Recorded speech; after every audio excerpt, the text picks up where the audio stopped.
Baik, kita akan berdoa untuk firman Tuhan pada hari ini. Mari kita berdoa. Bapa Surgawi, kami bersyukur kepada Dikau untuk anugerah Tuhan yang besar.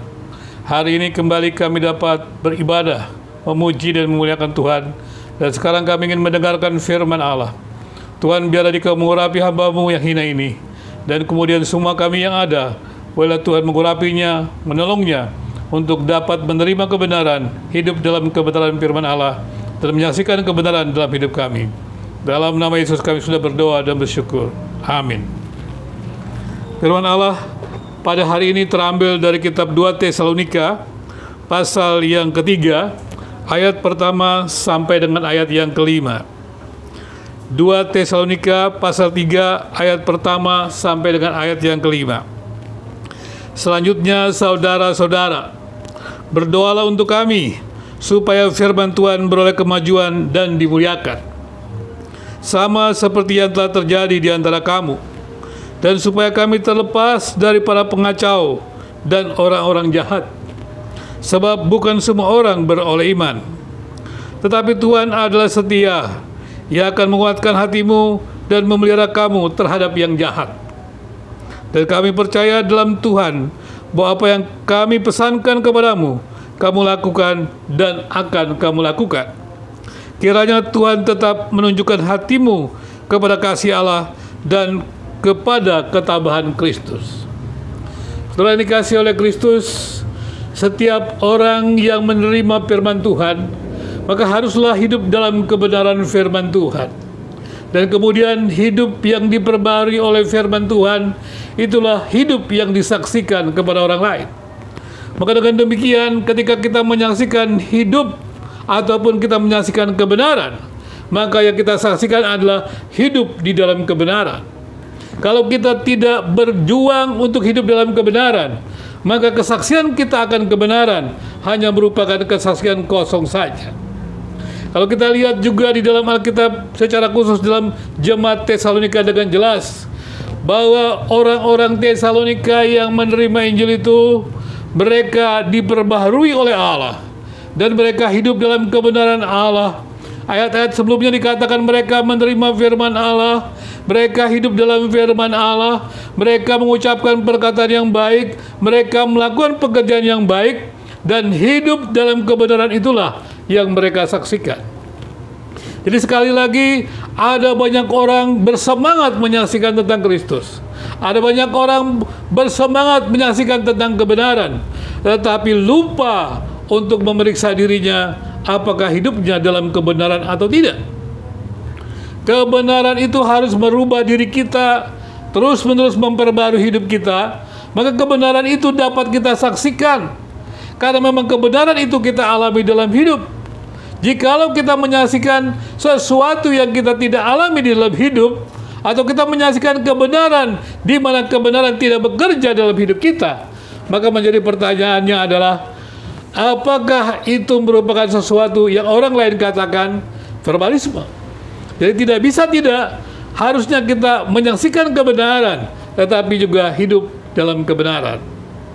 Menariknya Alkitab katakan dalam ayat 1, selanjutnya saudara-saudara berdoalah untuk kami, supaya firman Tuhan beroleh kemajuan dan dimuliakan, sama seperti yang telah terjadi di antara kamu. Tadi saya katakan Paulus berkhotbah kepada jemaat di Tesalonika, dan jemaat Tesalonika menerima firman Allah, mereka hidup dalam firman Allah, mereka melakukan pekerjaan-pekerjaan yang memuliakan Allah, hidup mereka harus menjadi kesaksian, dan Paulus mengatakan, berdoalah, supaya apa yang aku lakukan, yang aku ceritakan kepada kamu juga, ketika aku memberitakannya kepada orang lain, Roh Allah yang kudus bekerja di sana. Jadi sekali lagi, Paulus meminta secara khusus supaya jemaat Tesalonika berdoa untuk pemberitaan Injil. Sekali lagi, ada banyak pemberita-pemberita Injil boleh tertahan, terbelenggu seperti pada waktu Paulus. Tapi jangan lupa, firman Allah tidak pernah terbelenggu. Karena itu berdoalah bagi mereka yang memberitakan firman Tuhan, seperti kata Paulus, supaya berita itu dipakai oleh Allah sendiri, Roh Allah yang kudus, untuk membawa orang lain percaya kepada Kristus. dan supaya kami terlepas dari para pengacau dan orang-orang jahat, sebab bukan semua orang beroleh iman. Pengalaman Paulus menyaksikan Injil, berkali-kali dia menghadapi tantangan, berkali-kali dia mengalami serbuan, dan berkali-kali dia masuk dalam penjara. Tadi saya katakan, memang pemberita Injil dapat terpenjara, tetapi Injil itu sendiri tak pernah terpenjara. Tetapi kita tetap harus berdoa supaya pemberita-pemberita Injil itu memberitakan Injil kepada banyak orang. Tetapi dikatakan juga, tetapi Tuhan ada setia, Ia akan menguatkan hatimu dan memelihara kamu terhadap yang jahat. Artinya adalah pada waktu kita memberitakan Injil seperti kata Paulus, memberitakan kebenaran yang kita alami, menyaksikan kebenaran, kebaikan, tidak semua orang menerimanya. Tidak semua orang akan menerima berita kebenaran. Dikatakan oleh Alkitab, tidak semuanya orang itu beroleh iman. Pemberitaan kebenaran itu menghasilkan respon orang beriman dan orang tidak beriman. Tapi sekali lagi, berdoalah supaya orang-orang yang tidak merespon dengan iman itu tidak melakukan sebuah kejahatan. Tidak menghalangi pemberitaan kebenaran. Tidak menghalangi pemberitaan Injil. Jadi sekali lagi, selain kasih Kristus, memang kita harus memberitakan Injil, tetapi kita juga harus berdoa dengan sungguh-sungguh kepada Allah supaya berita Injil itu rencana Allah. Rencana Allah itu dapat dilaksanakan, dan memang rencana Allah pasti terlaksana. Tetapi sekali lagi kita diminta berdoa supaya kita berada terlibat di dalam rencana Allah itu sendiri. Karena itu sekali lagi, sebagaimana Paulus memberitakan Injil kepada jemaat di Tesalonika, dan jemaat Tesalonika menerima kebenaran, hidup dalam kebenaran, menyaksikan kebenaran, Paulus meminta supaya jemaat Tesalonika berdoa juga untuknya, untuk memberitakan ke tempat-tempat yang lain. Kemudian dikatakan, dan kami percaya dalam Tuhan, bahwa apa yang kami pesankan kepadamu kamu lakukan dan akan kamu lakukan. Kiranya Tuhan tetap menunjukkan hatimu kepada kasih Allah dan kepada ketabahan Kristus. Saudara yang dikasihi oleh Kristus, bukan hanya Paulus yang mengalami persoalan tersebut, tetapi jemaat di Tesalonika juga akan mengalami hal yang sama seperti yang dialami oleh Paulus. Jadi kita juga demikian. Jadi Paulus mengatakan, bagi mereka yang hidup dalam kebenaran dan kemudian juga menyaksikan kebenaran yang dia hidupi itu, tidak selalu orang akan mendengarkan apa yang disaksikan. Tidak selalu orang menerima apa yang disaksikan. Tetapi tetaplah berdoa dan tetaplah meminta kekuatan Tuhan. Tetaplah mohon anugerah Tuhan untuk di dalam kesabaran, di dalam kasih-Nya, untuk hidup dalam kebenaran. Meskipun kita sudah berjuang hidup dalam kebenaran, tidak selalu hidup yang di dalam kebenaran itu diterima oleh orang lain. Tadi Alkitab katakan, tidak semua orang beroleh iman. Karena itu, kejadian yang menimpa Paulus, kejadian menimpa jemaat Tesalonika, itu juga bisa terjadi menimpa kita semuanya. Jadi artinya, kita juga berdoa supaya kita tetap setia kepada Tuhan. Respon apapun yang kita terima dari orang lain ketika kita belajar firman Tuhan, ketika kita hidup dalam firman Tuhan, ketika kemudian kita menyaksikan kebenaran firman Tuhan, respon apapun yang kita terima, kita harus tetap percaya bahwa Allah yang menjadi sumber kehidupan kita itu tetap setia dan memelihara kita. Kita mesti tetap percaya bahwa Allah itu memelihara kita. Allah tidak pernah meninggalkan kita, bahkan pada masa-masa sulit sekalipun seperti ini. Hari-hari ini kita masih mengalami masa-masa yang sulit. Bukan hanya di Indonesia, bukan hanya di Bekasi, tetapi juga di banyak negara. Kadang-kadang ada banyak orang yang mengatakan, mengapa kita harus hidup dalam kebenaran? Padahal kita mengalami banyak kesulitan. Kalau kita memang hidup dalam kebenaran, mengapa kita tidak mengalami kebahagiaan? Mengapa kita tidak mengalami kesejahteraan? Jangan lupa sekali lagi, setiap orang yang berada dalam kebenaran, dia harus mengalami ujian, cobaan, tantangan. Dan orang-orang terbaik yang hadir di bumi ini adalah orang-orang yang mengalami tantangan dan penderitaan. Dan manusia terbaik di bumi ini adalah manusia yang paling menderita di bumi ini. Itulah Yesus. Allah yang menjadi manusia, hidup bersama dengan manusia berdosa, tapi tidak melakukan dosa, bahkan mati untuk menebus dosa manusia. Dia adalah manusia yang paling menderita di dunia ini, tetapi dia adalah manusia yang paling mulia di dunia ini. Kebesaran, kehebatan, apapun yang kita ingin dapatkan, harus kita lalui melalui tantangan kehidupan yang tidak mudah. Setiap panggilan Tuhan pasti memberikan sebuah ujian. Jangan Anda berpikir ketika Anda melayani Tuhan, menyaksikan firman Tuhan, mengalami pengalaman firman Tuhan, tidak ada mengalami ujian. Akan mengalami ujian. Bahkan orang-orang yang mengalami ujian-ujian yang berat, Allah tetap ada di sana dan membentuknya, melahirkan menjadi karakter-karakter yang agung. Sekali lagi, tidak ada orang yang memberikan berkat yang banyak tanpa pengorbanan yang banyak. Tidak ada orang yang memberikan kebahagiaan banyak kepada banyak orang tanpa mengorbankan kebahagiaannya sendiri. Ini terjadi di mana-mana. Tetapi orang-orang yang dengan kemurahannya tidak memikirkan apapun, dia akan dilimpahi kemurahan Allah yang diberikannya tanpa menuntut apapun juga. Jadi sekali lagi, saudara yang dikasihi oleh Kristus, hari ini mari kita berdoa. Kita berdoa untuk pertama adalah untuk hidup kita. Untuk hidup kita menerima firman Tuhan. Untuk hidup kita hidup dalam firman Tuhan. Untuk kita hidup dalam kebenaran. Kita tidak boleh hanya semangat menyaksikan kebenaran tanpa hidup dalam kebenaran.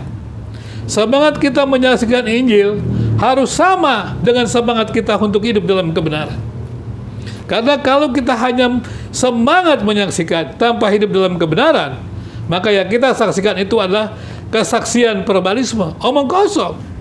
Tetapi biarlah kesaksian kita adalah kesaksian yang hidup, yang kita hidupi, yang menjadi nyata bagi banyak orang juga. Tapi yang kedua tadi saya katakan juga, berdoalah juga ketika kita mengalami seperti itu. Memberikan kebenaran firman Tuhan, hidup dalam kebenaran firman Tuhan. Tidak semua orang akan menerima. Tidak semua kebaikan yang kita berikan kepada orang lain diterima sebagai kebaikan. Tapi bukan karena respon orang lain menerima kebaikan kita, kita berhenti melakukan kebaikan. Tetapi karena anugerah Tuhan memelihara kita untuk memberikan kebaikan itu, maka kebaikan itu harus kita lakukan terus-menerus, bukan karena respon, tetapi karena anugerah Allah yang kita terima itu. Jadi saudara yang dikasihi oleh Kristus, hal lagi juga kita harus terus berdoa untuk hidup kita. Juga dengan hidup kita saat ini. Kita semua mengalami tantangan. Saya tidak tahu pergumulan apa. Saya pikir tidak ada di antara kita yang tidak mengalami pergumulan. Ya, semua kita yang sekarang hadir di Google Meet ini mengalami pergumulan. Contohnya saja kita harus beribadah mengalami pergumulan juga. Komunikasi yang kurang baik juga mengalami pergumulan. Tapi itu bukan sebuah persoalan yang penting.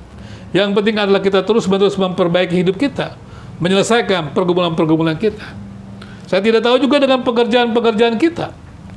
Saya tidak tahu juga dengan kebutuhan-kebutuhan hidup kita.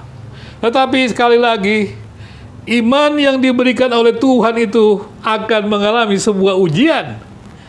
Maka kalau iman itu memang berharga di mata Tuhan, maka orang yang menerimanya akan mengalami ujian. Tapi percayalah bahwa ujian itu tidak akan menghancurkan orang yang percaya, tetapi akan membawanya kepada kemuliaan. Karena itu jemaat yang dikasihi oleh Tuhan, bersabarlah dalam tantangan itu. Bekerjalah sungguh-sungguh, berjuanglah sungguh-sungguh.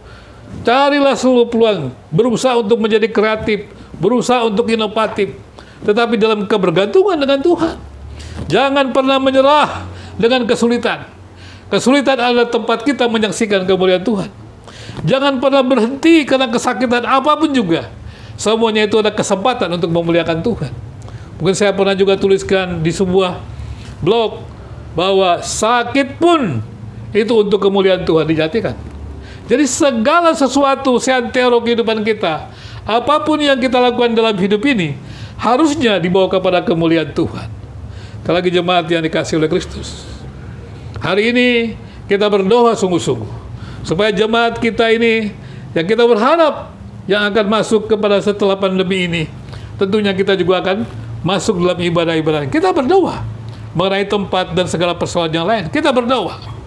Dan kemudian juga mengenai kehidupan, kebutuhan hidup Bapak, Ibu, dan saudara semua, anak-anak, sekolah, pendidikan, kita berdoa supaya Tuhan memberikannya. Yang ketiga, ketika tantangan-tantangan itu ada, tetaplah percaya Tuhan tidak pernah meninggalkan kita. Meskipun pandemi ada sekalipun juga, tetapi Tuhan tidak pernah meninggalkan kita. Kesusahan, kesulitan dipakai Tuhan untuk orang percaya, untuk membentuk, untuk membuat kita memiliki karakter-karakter Kristus, membuat kita melihat kemuliaan Kristus. Sekali lagi, kita berharap berbulan-bulan kita menghadapi tantangan ini, hati kita makin terbuka kepada Tuhan. Jangan lupa, kesusahan, kepahitan, kesusahan, masalah yang kita tantangin tanpa Tuhan akan menimbulkan kepahitan hidup. Jangan lupa itu. Apapun kepahitan, kesusahan itu, kesusahan, kesukaran hidup tanpa anugerah Tuhan, kita akan mengalami kepahitan hidup. Tapi kesukaran apapun yang kita hadapi di dalam anugerah Tuhan, kita akan mendapatkan kelimpahan kasih. Dan kelimpahan kasihlah yang akan membuat kita terus mengasihi orang-orang yang mungkin juga kita rasa tidak pernah mengasihi. Karena kasih itu tidak membutuhkan respon apapun juga. Dia adalah kemurahan yang diberikan tanpa respon, tanpa kebutuhan apapun juga. Sekali lagi, jemaat yang dikasihi oleh Kristus, marilah kita menghadapi hari-hari di depan dengan tetap bertumbuh dalam Tuhan, berpegang dalam kebenaran firman Tuhan, dan hidup itulah yang menjadi saksi, kesaksian bagi orang lain.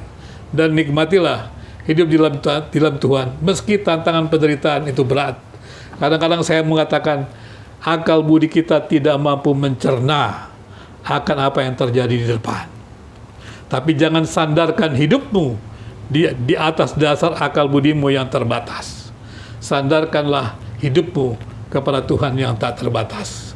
Sehingga ketika kita melihat keterbatasan, kita tidak menjadi patah semangat, seperti terkungkung, terbelenggu, tetapi kita selalu melihat jalan keluar dari Tuhan yang tak terbatas itu. Amin. Mari kita berdoa. Tuhan, kami bersyukur hari ini kami mendengarkan firman Tuhan. Oh, jemaat di Tesalonika menerima firman Tuhan, dan mereka bertumbuh dalam Tuhan. Mereka menerima firman Tuhan, hidup dalam firman Tuhan, dan menjadi saksi Tuhan. Tuhan, biarlah kami juga jemaat Gereja Presbyterian Agustinus ini, Tuhan, menerima firman Tuhan, bertumbuh dalam Tuhan, dan menjadi saksi Tuhan. Tuhan dimuliakan dalam kehidupan kami. Dalam nama Yesus kami sudah berdoa dan bersyukur. Amin.